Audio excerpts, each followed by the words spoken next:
Vande Maharashtra TV news, आवाज सर्वसामान्यांचा।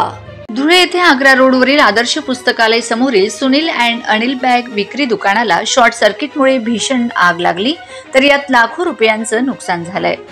धुळे येथे 6 मे रोजी 9:30च्या सुमारास दुकान लावून सुनील आणि अनिल बॅग या दुकानाचे मालक दुकान लावून घरी जाण्याच्या तयारीत असताना अचानक शॉर्ट सर्किटमुळे या ठिकाणी सदर सुनील आणि अनिल बॅग विक्री दुकानाला अचानक आग लागली।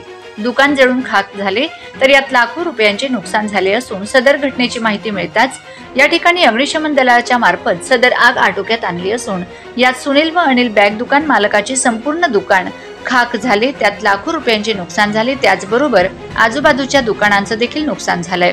वंदे महाराष्ट्र टीव्ही न्यूज प्रतिनिधी अश्विनी सोनार, धुळे।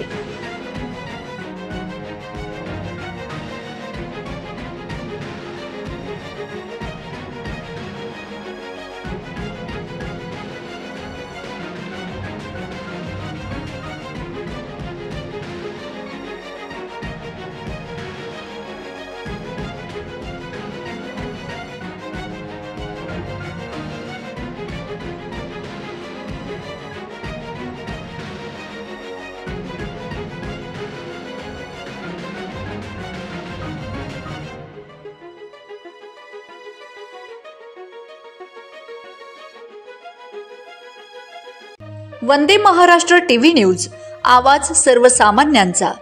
अशाच नवनवीन बातम्या पाहण्यासाठी आमच्या चॅनलला सबस्क्राइब करा, बेल आयकॉनला क्लिक करा।